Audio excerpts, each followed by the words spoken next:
Now let's move into another favored subject matter of mine, Israel and its overall disapproval. There were so many people that said, this is the end of the organized left on October 8th, 2023. There were so many who were not ready to hear the argument that this was actually Israel's own design, that its violent apartheid regime that spanned over 75 plus years at that point had created a violent reaction. Okay? People were not ready for that message at all. Many people said, nah, fuck this. I'm not hearing you. I'm not listening to you. That's ridiculous. That's unacceptable. How dare you say that? Okay? At the time, Israel's approval was fairly high, and the Palestinian approval was fairly low. As a matter of fact, lower than ever before.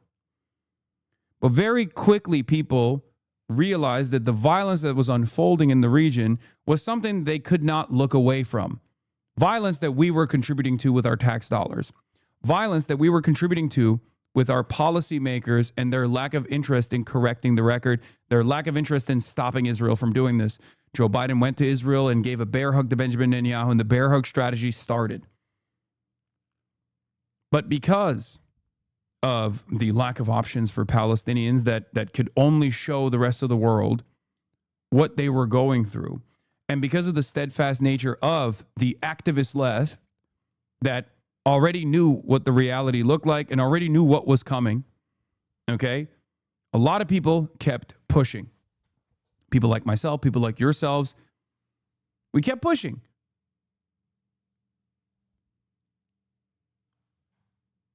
And through that steadfast approach, in spite of all the naysayers, we have now officially arrived at a position for the first time in American history where American sympathies in the Middle East situation are with the Palestinians. More Americans now at 41% sympathize with the Palestinians than the Israelis at 36%. You do not understand how profound this sea change is. Because I think for many of you, you're young, or for many of you, you weren't aware of what this dynamic looked like. You're not aware of what these numbers reflect. Because this dynamic where Israel was favored by 60%, where Palestinians could barely break over 20% sympathy in the eyes of many Americans, was kept together by a multi-billion-dollar propaganda initiative. Okay? A lot of money was spent to make sure that Americans did not learn the truth. And that went on for almost 80 fucking years. And all it took was 2 years for that to completely flip on its fucking head. That's the reason why I always stress to people who became diehard advocates, anti-Zionist, pro-Palestinian advocates overnight, that this struggle has been ongoing for almost a fucking century. Okay? For almost a century. Now, when I say it took 2 years, obviously it meant hundreds of thousands of deaths on the Palestinian side. Okay? But I will say, I will tell you always, as someone who was there for a decade plus, okay, who never shied away from talking about the Palestinian plight, someone who was an avowed anti-Zionist, it's still incredibly important to understand how fast this turn happened.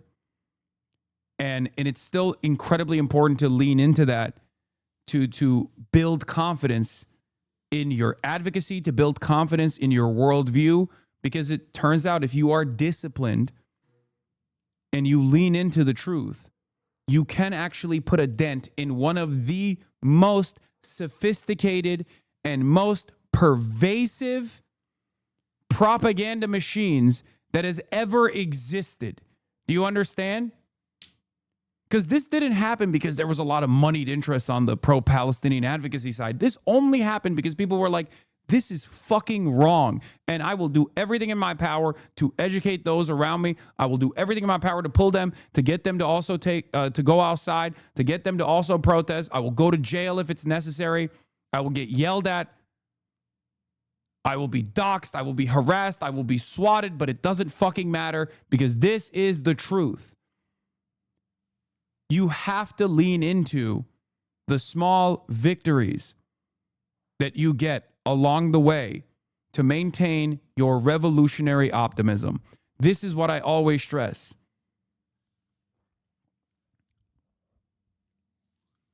Because slowly but surely, brick by brick, you build this movement, and one day you look back and you go, wow, I can't believe we're here. I can't believe that people were against this. One day, we will all have been against this. We're not fully there yet. But that's why I always cast aside cynicism, okay? Now, I disagree. I think small victories just lead to a false sense of progress. That's pure nihilism. And this is what I'm trying to say. While there is truth in this assessment that, like, this death toll is unimaginable, okay? You are unironically doing a disservice to the Palestinians when you do this, okay? You want to know why? Because when you say stuff like this, when you tell people not to feel emboldened in this very moment, when you tell people not to keep pushing at this very moment, do you feel like you're actually helping save a Palestinian life? Or do you want to just simply come across like you're correct? To come across like you're the most moral person in this conversation? That's the entire argument here, okay? It is a disservice to the Palestinians if you just go, yeah, well, hundreds of thousands of people died. America's at the precipice of fucking invading Iran and bombing Iran. Another 100,000 potentially could die. Tens of millions displaced in the process. What is there to do? We didn't do anything. We didn't achieve anything. Oh, you felt good because you did a couple fucking sit downs and protests? Is that what it is? This is just pure fucking back padding for no reason, right? When you say that, you're trying to cut away at the momentum. That's all you're doing. Do you feel like that's productive? Do you feel like that's the appropriate thing to say here? I think this is a real big problem with leftists in general. People that constantly say, look, the problems are far too large. We haven't actually put a dent in these problems. When in fact, sometimes it's important to look at the success of this movement and to use that success to build success in other ongoing areas as well, ongoing areas of cruelty as well. I have found in my own personal experience tremendous gains that I have been able to make with people that were utterly oblivious to the situation in Cuba by making that comparison between Gaza and Cuba. Okay? You can too. Because the cruelties are still similar. The inception point is still similar. The needs are still similar. It's still imperialism. It is still American empire. Sometimes the techniques and the measures taken by the government are similar. Starvation, right? A siege.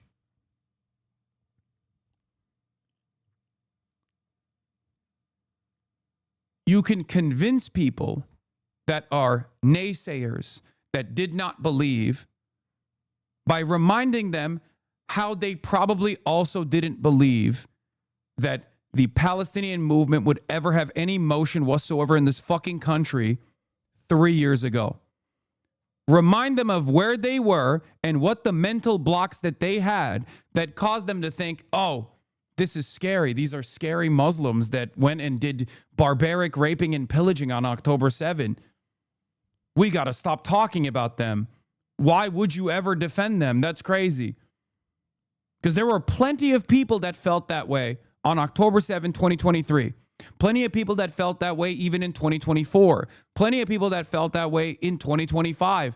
And every single day there are new people that turn around and say, this was wrong. I was wrong. That's why I never cast aside people who actually come to the right conclusion, no matter how late it is, because I understand that in order to build a movement, you have to have those people on board.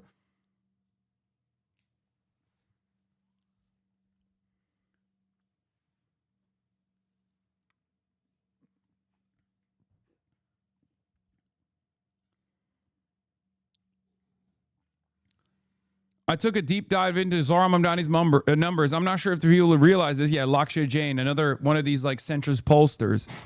I'm not sure if people realize this, but he is actually one of the most unpopular Democrats in the country in a way that Harris, Newsom, AOC are not.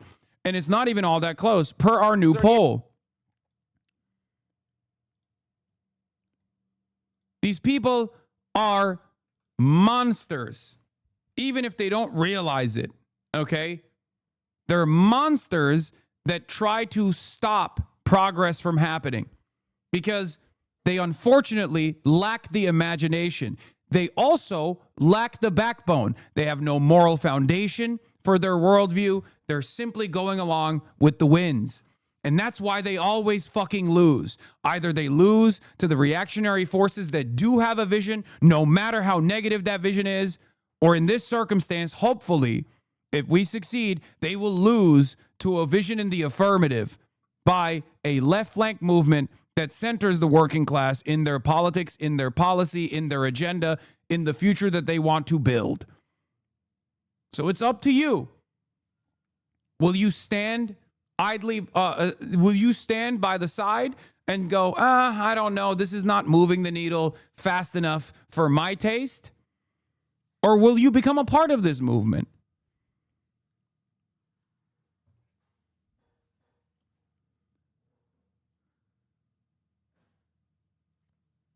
Some of you genuinely do make perfect the enemy of good.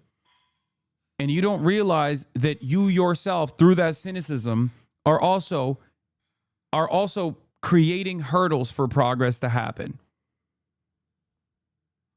You think you are making the correct assessment, and in some ways, in theory, you might actually make the correct assessment, but you miss the forest for the trees.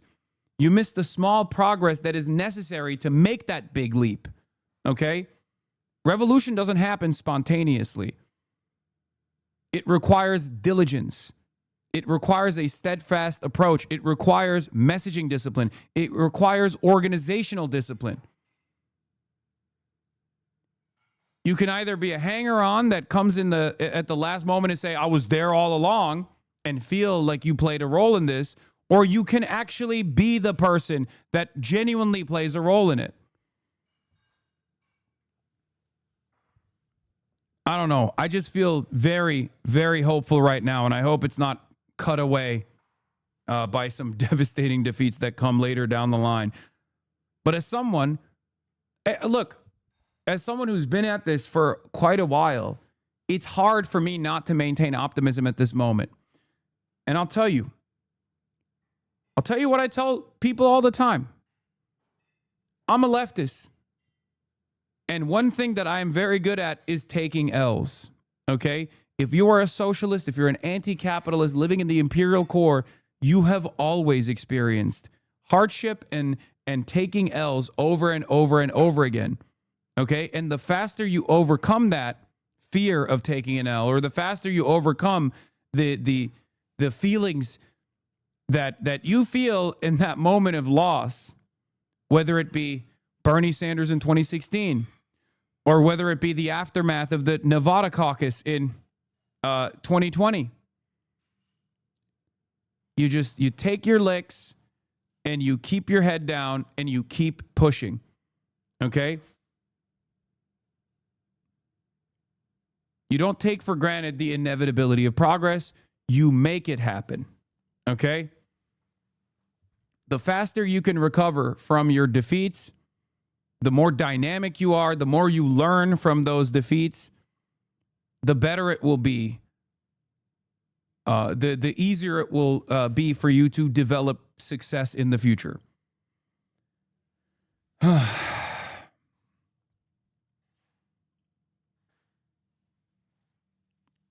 That's it.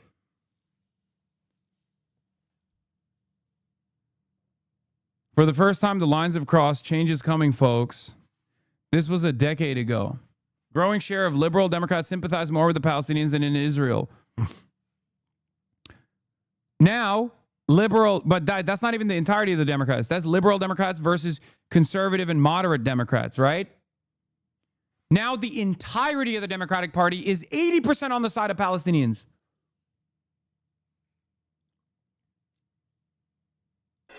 Look.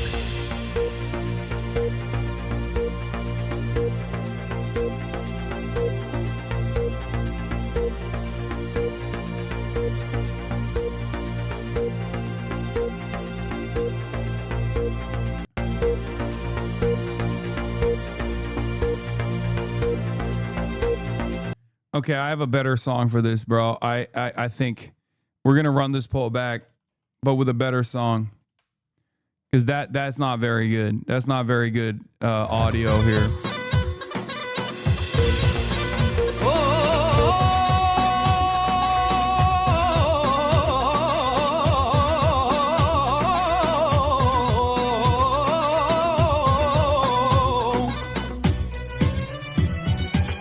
على عهدي على ديني على أرض تلاقيني أنا لأهلي أنا فديهم أنا دمي فلسطيني فلسطيني فلسطيني أنا دمي فلسطيني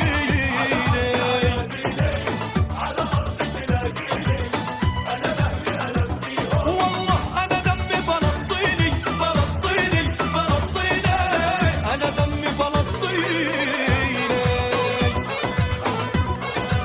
For the people who are asking what happened in 1982, Israel invaded Lebanon.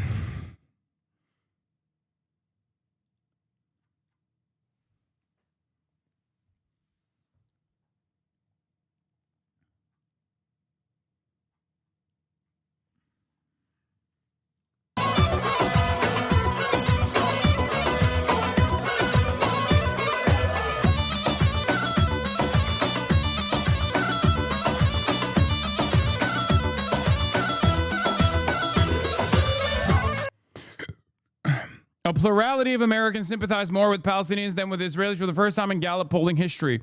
Hard to overstate the significance of this shift, says Niall Stanage, and it's not confined to the left by any stretch, despite claims otherwise. Izzy Breen says, liberal Zionists won't even call themselves Zionists anymore. Among American Jews under the age of 35, people who call themselves anti-Zionists or non-Zionists outnumber those who identify as Zionists. The end of the bipartisan consensus is here. This is a fucking devastating poll, dude. Oh my God, it's so hard for me not to fucking smoke them. You know what I mean? It's so fucking, it's just, it's hard for me to feel the pessimistic for the future when I see stuff like this. Because I know what it took to get here, okay? Whether it be the unlimited human casualty numbers or whether it be the consistent advocacy from so many people, from Palestinians, Palestinian Americans, those on the left, those who were forever changed once they learned the truth about what Israel was doing. That's why I kept repeating over and over again to all of you over the course of the last couple of years, where I was like, this is the most popular Israel will ever be in the Western world. Today is the most popular Israel will be. Tomorrow, Israel will be less popular than it was today. And the day after, it will be even less popular. And we still got to improve those numbers.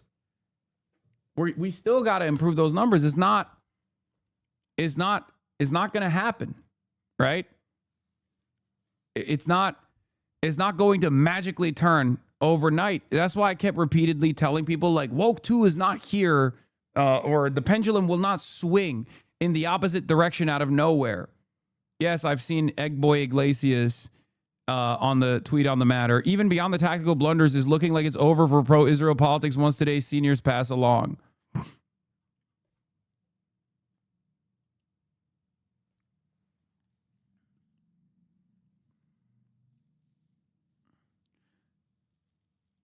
Yeah. Jacob Ben David Linker says, I think a bunch of people interpreted sympathize more with as meaning feel bad for. 41% of Americans sympathize more with Palestinians and 36 Americans sympathize more with the Israelis. But Israel is viewed favorably by 46% of Americans and unfavorably by 48% of Americans, whereas Palestinian territories are viewed favorably by 37% of Americans and unfavorably by 53%. 37 is still a new high for Palestinian territories, though. Keep coping. Keep coping. I like this, okay? Because it's true.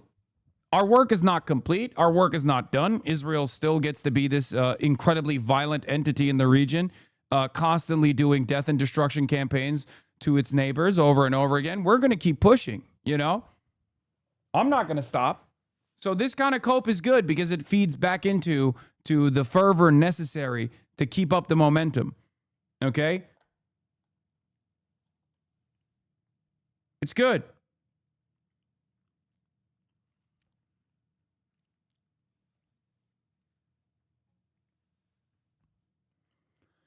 But like I said,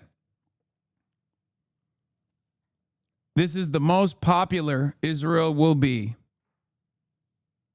Yesterday, Israel was more popular, and tomorrow, Israel will be less popular. And the only tool in the tool belt for the Zionists is nagging, harassing, false accusations of anti-Semitism, demands for firing people, demands for deplatforming, ICE detentions, double standards, and exceptionalism will make Americans sympathize more with Israelis.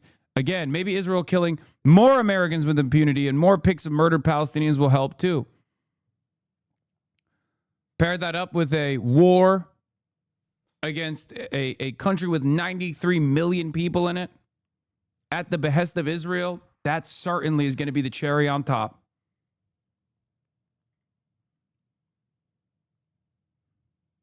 Americans love to be told to shut the fuck up by a country that sucks away tremendous amounts of tax revenue. They love hearing the arrogance coming from Zionists in Western media. They love it. It's their favorite thing. Who could have foreseen this moment? I wonder. It doesn't require you to be fucking brilliant, okay? And this is another thing that I want to stress here.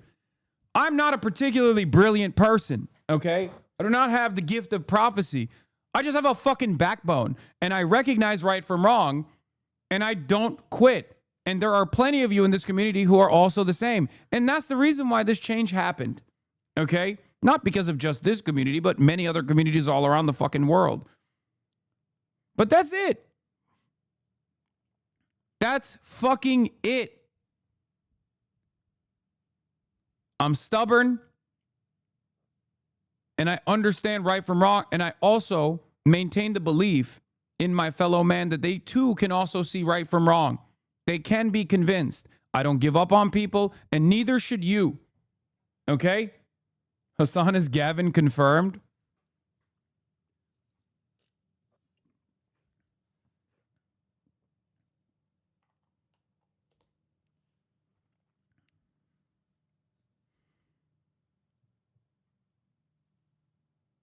Pulling a Gavin there? No, I just, it doesn't require much. That's what I'm saying. Like, this is a movement comprised of ordinary people. Preaching to the choir, Abi? Yeah, except every day that choir grows.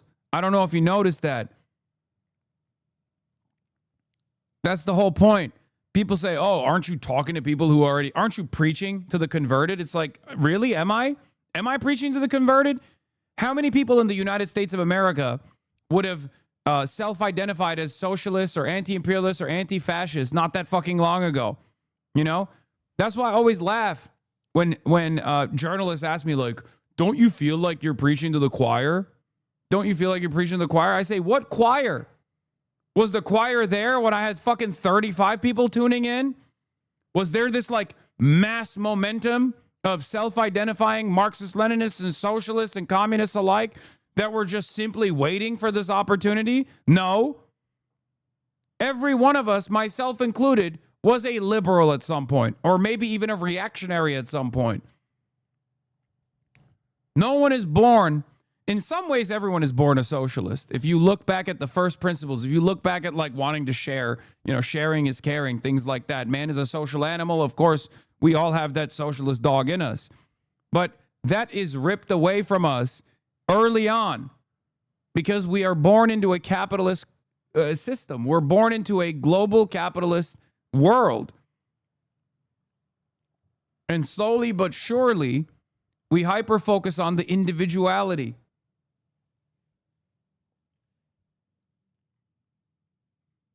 And by the time we come of age, we all self-identify as liberals or self-identify as conservatives, self-identify as, a Democrat, a lifelong Republican, whatever. None of that is a disciplined socialist. And the very small group of people who do self-identify as that by the time they're like, in their teenage years are actually born into a life of ideological privilege, I guess, because they were born into a family that educated them correctly.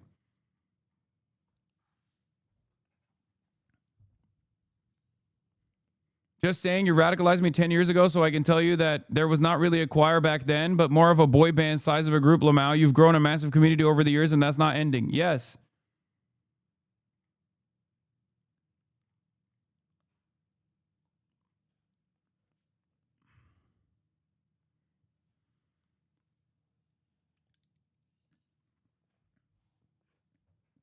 Yep, I was a reactionary pencil tucky hog back in 2016. Now I've thankfully grown and see what socialism has to offer to everyone.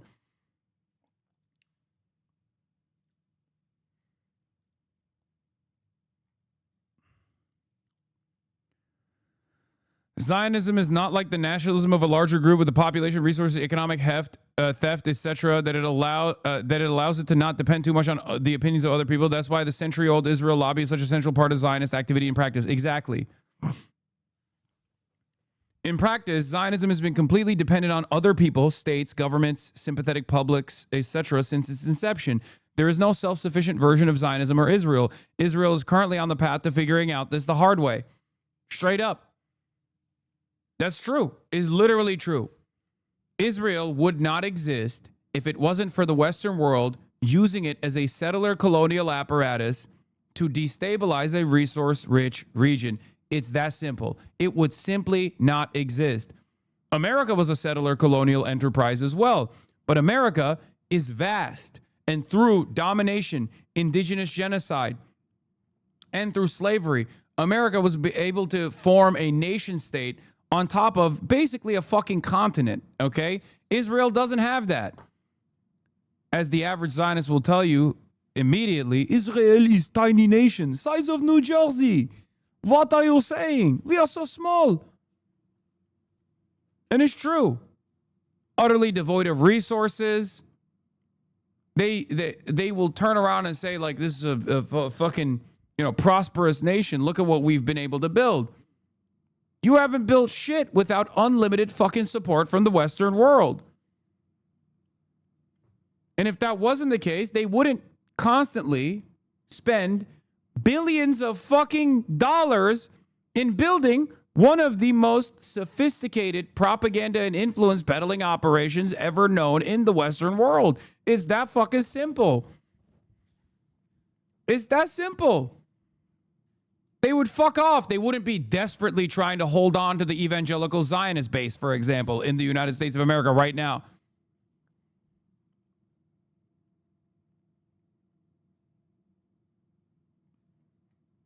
Okay, let's test the theory by having U.S. and Europe cut off ties with Israel. No more foreign aid, no more military aid, no more diplomatic protection from international law, no more censorship of anti-Zionist speech or boycotts.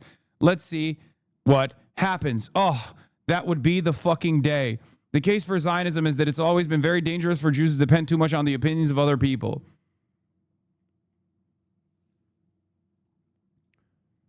Oh, it would be the moment of glory. Okay. Oh, I wish for the day. I wish to see that day, and I know I will see that day. Okay.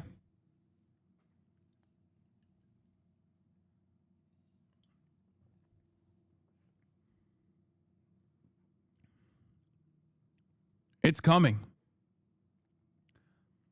And I'm glad, because the arrogance of Zionists after 80 years of complete domination on the issue of Palestine has caused them to be blinded. Okay?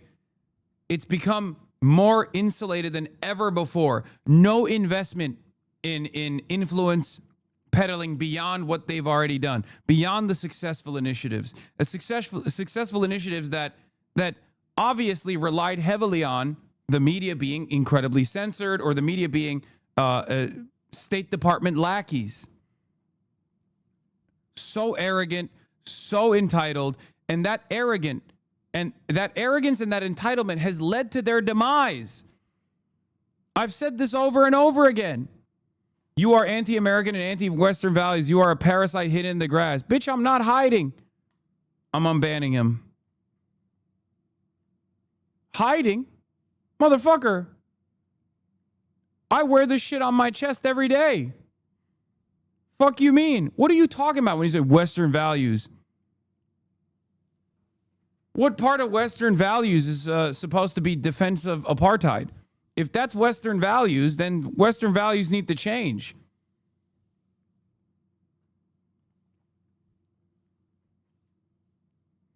Keep crying, bitch. You should be deported. Please move to Iran.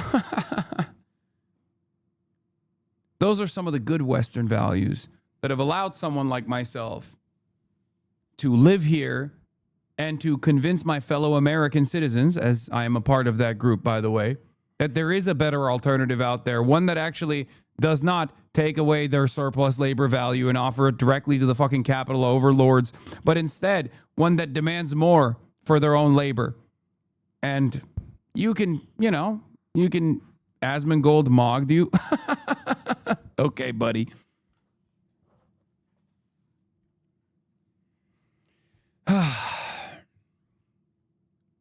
Ask yourself, will dying for Israel will it be good for you? How will it be beneficial for you if you go and die for Israel in Iran? Ask yourself that question. How does this improve my life? If you want me to make a selfish argument for you, if you cannot comprehend that like killing a bunch of people overseas is not a good thing on its own, right? It's immoral, it's morally repugnant. Think about it from a selfish perspective. Does this benefit you at all, or have you been convinced by others that this is somehow beneficial for you when it's not?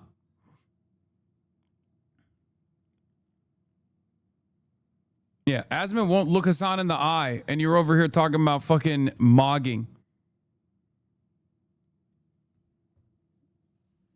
Why do so many of you chatters support Stalin, who murdered millions of Russians, gave the order to kill 22K Poles in the Katyn forest, and engineered the Ukrainian famine? Because he melted Nazis, okay? He melted Nazis. And we fucking hate Nazis here.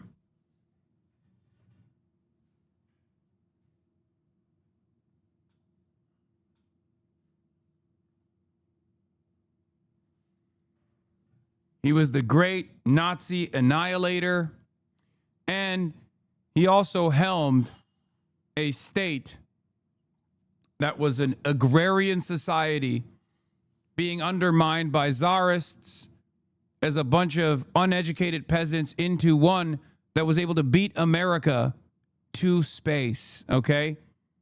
Beat America in the space race. They had nothing. Nothing at all.